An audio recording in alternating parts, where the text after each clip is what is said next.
Hey everyone, today we're going to be going over randomized algorithms. I'll go over some definitions as well as problems we can solve with randomized algorithms.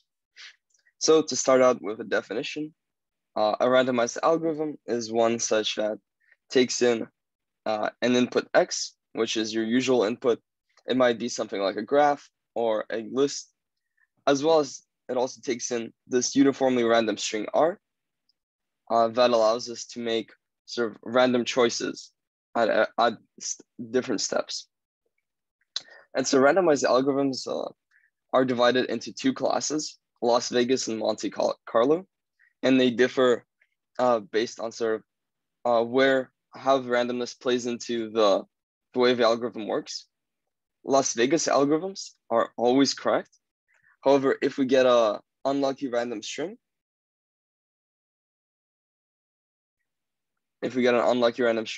the Las Vegas algorithm may be really slow, to the point where the runtime for the worst string changes. Now, on the other hand, Monte Carlo algorithms have a fixed runtime. However, may be wrong if if your randomness is unlucky. So, I guess side-by-side comparison. Las Vegas algorithms have a guaranteed correctness. However, the runtime is a function of the input as well as the random input. And the way we analyze the runtime of these Las Vegas algorithms is by taking the expectation or averaging over all the possible random inputs.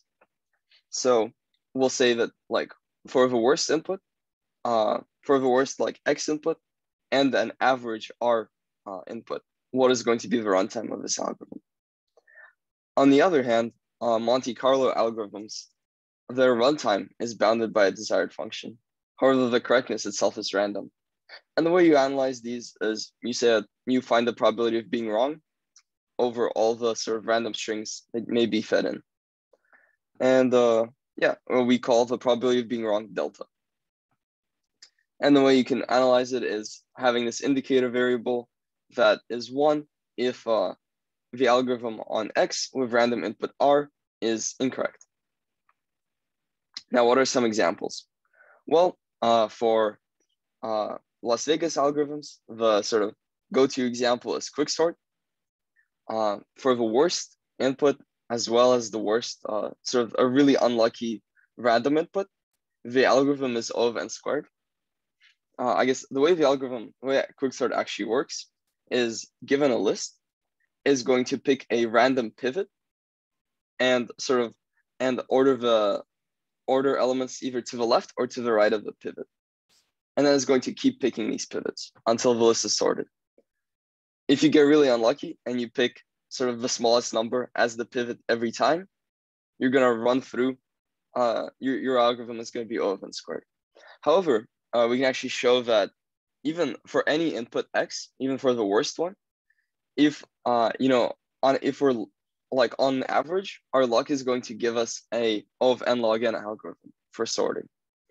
And it can actually be a lot quicker if we get lucky. Now, on the other hand, for Monte Carlo algorithms, the textbook example is polling. So basically what polling does is you try to estimate what percentage of the population is going to say vote for some presidential candidate. The inputs to polling are a list of person candidate. So sort of person A and who they're voting for, and so on, as well as R, sort of the randomness we use when sampling. And the way polling works is we're gonna, instead of going through the entire list, we're just gonna pick a sample size S and only calculate the sort of proportion for that sample size. And usually we pick an S such that it's much, much smaller than Rx. And here we'll see that the correctness of our algorithm is not guaranteed. In a poll, you might sort of pick, for polling, what if we get unlucky and every candidate we pick is going to vote for a certain candidate? every sort of person we pick is going to vote for the same candidate, even though in the actual population, the votes might be like split in half. Yeah, so that overall is a high level of the definitions. And I'll get into some specific examples of algorithms right now. If you still feel a little confused, definitely feel free to stop here and make sure that all this material sort of sticks with you.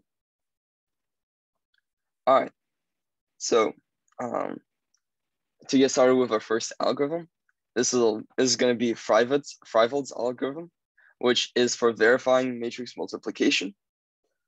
What this problem says is, say we're given matrix A, B, and C. What we need to return is whether matrix A multiplied by B is equal to C. And you might say, well, this is pretty easy to do. I mean, just multiply A and B and sort of element-wise compare it to C. So let's sort of write out what this algorithm would look like and find its runtime. So we multiply A and B, and naively, this is going to take O of n cubed time, or it's O of 2, n to the 2.4, slightly less than 2.4, using Strawson, which you have learned before in the semester. So once you have this multiplication, we can verify AB equals to C in O of n squared time by comparing sort of each element of our product and C. And so the total algorithm is going to be O of n cubed. Now, for big matrices, this gets obnoxiously large. Say for a matrix of size 1000 by 1000, we're already like, having an O of n cubed algorithm is already way too slow. And most likely an n to the 2.4. Now, can we do better using Monte Carlo? Say,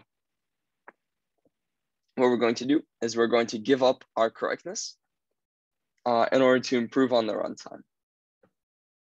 And the way Freivalds algorithm works is, what we're going to do is pick a random vector x, which is going to be like either 0 or 1, dimension size n, and we're going to multiply AB equals C by both sides on the right by x, and verify that ABX is equal to CX. And so here I said that this O of n squared, let's sort of see how that's going to work. We're going to multiply B by X, which is going to be O of n squared, since it's matrix vector multiplication. Then A, let's call this V, by V, which is also going to be O of n squared. And let's call this matrix D. And then we're going to compare D to C, which is going to be O of n squared. And so now the total algorithm is O of n squared. Oops. And so now the total algorithm is actually going to be O of n squared. Now, you might say, well, what if we get unlucky and we pick an X such that, even though AB doesn't equal C, multiplying by X gives us the wrong answer. So how often will this work?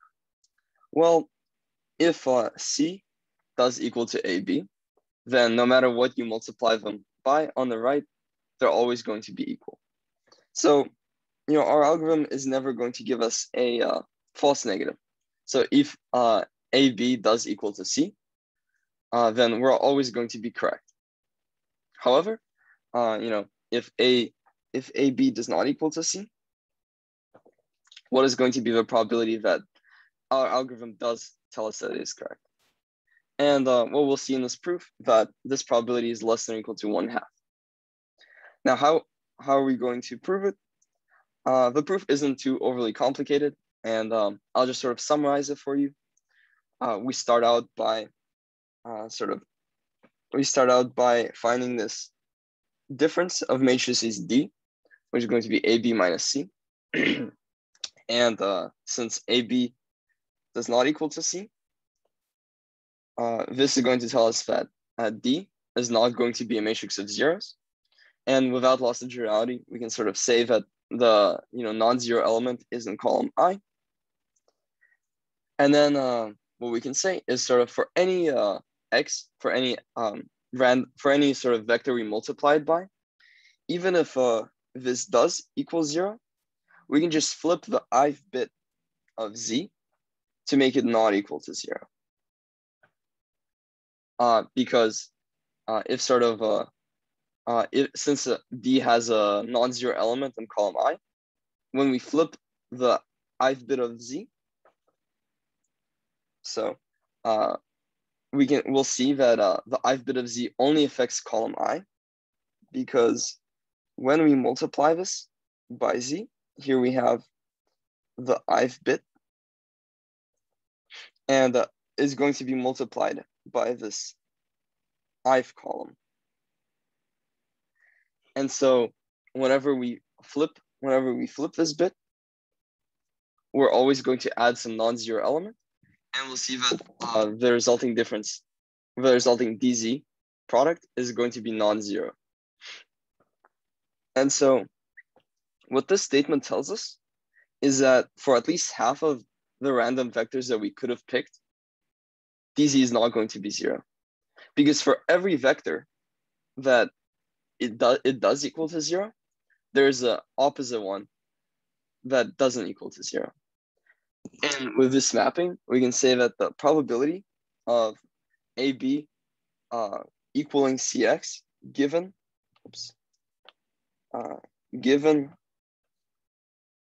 AB is not equal to C is going to be less than or equal to 1/2.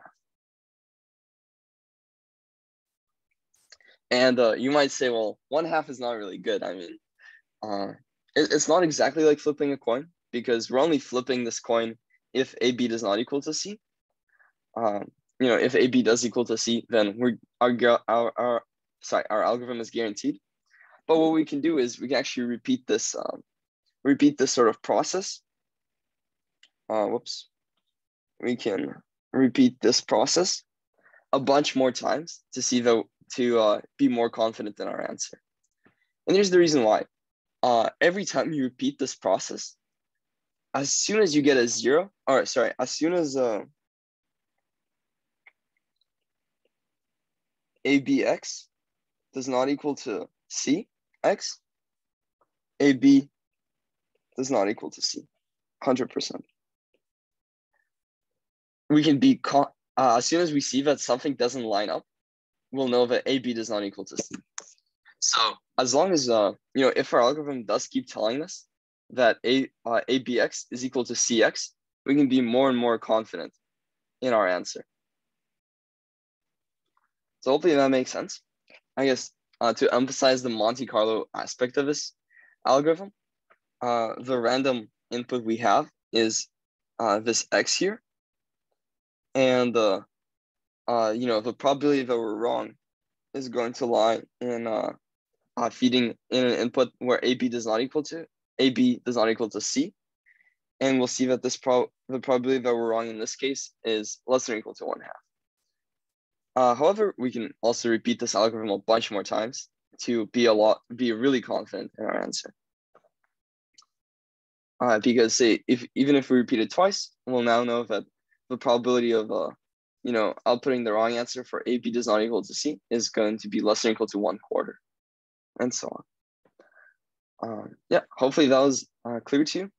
If you're still a little confused or want to see more details on this proof, definitely check out the notes. I sort of wanted to summarize the intuition here for you.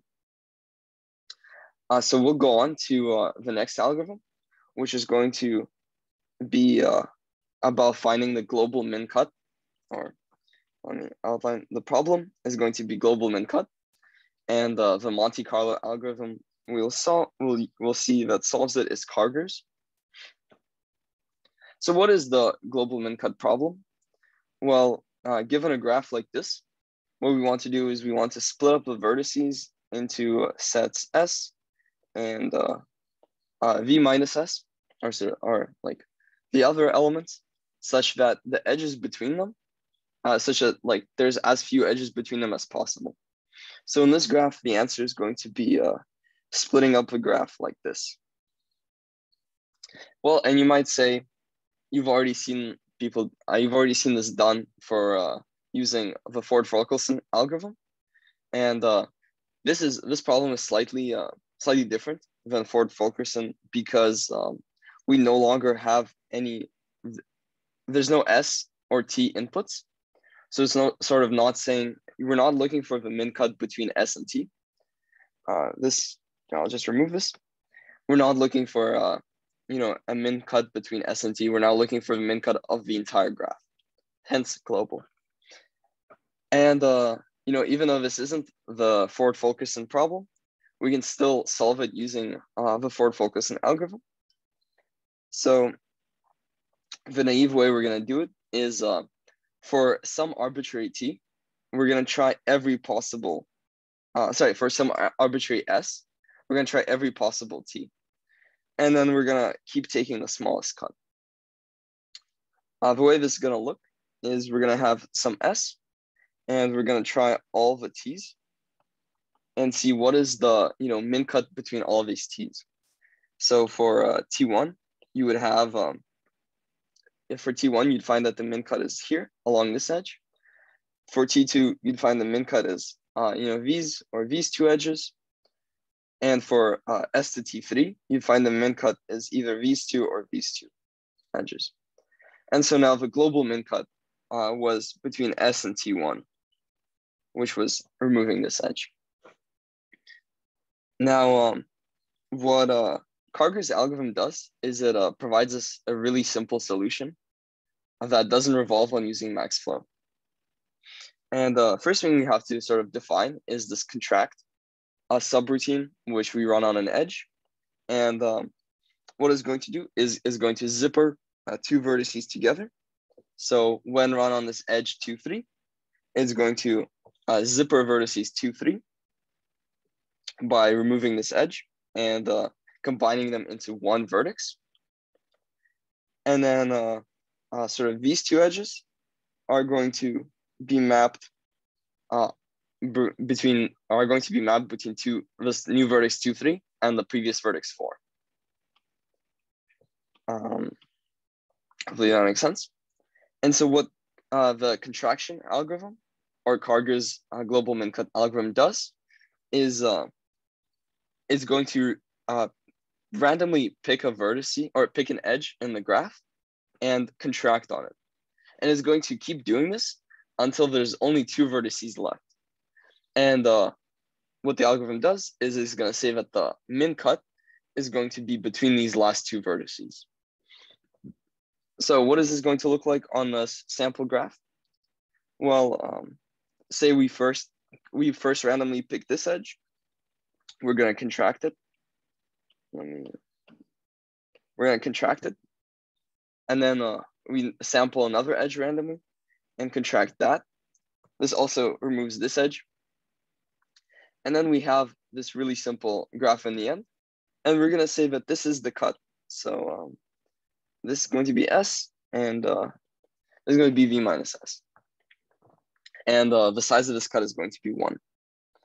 Now, this does happen to be the global min cut. However, you might ask, like, what if, what if instead of sampling this edge, we actually ended up with sampling this edge? And we'd get this graph 1, 2, 3, which would have 2 edges to 4. So alternatively, we could have ended up with this solution.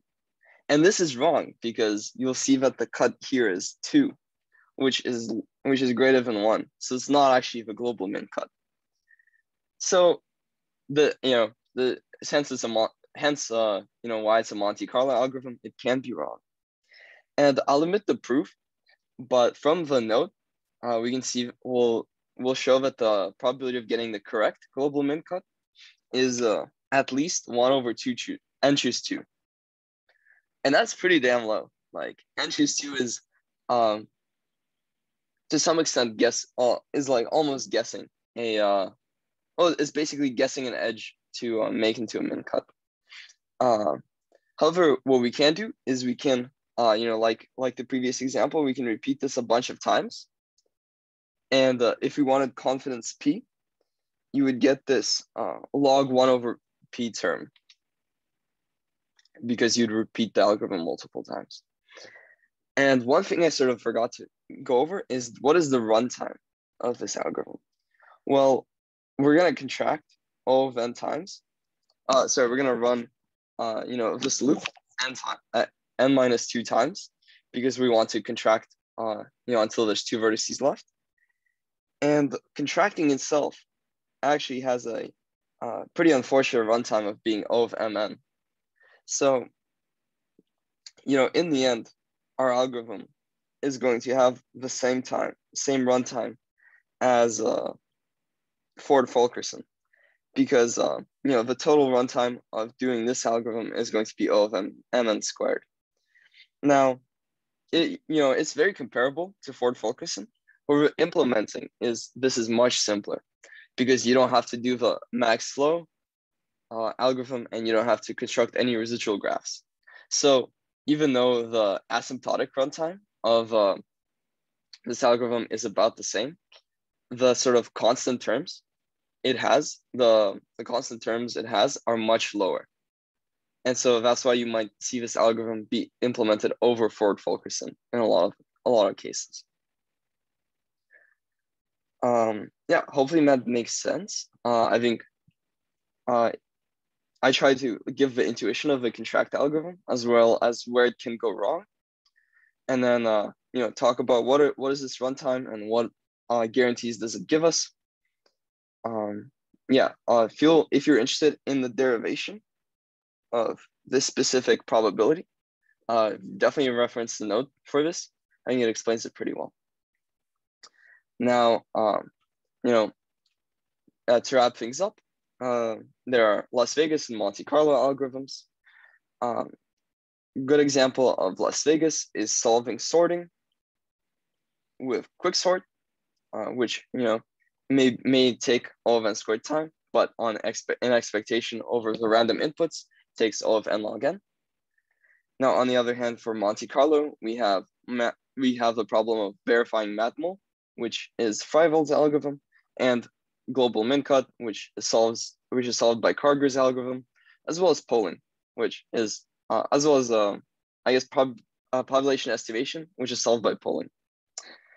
And some material I skipped is deriving what is the runtime of quicksort, as well as what is the probability that Karger's algorithm gives us the right answer.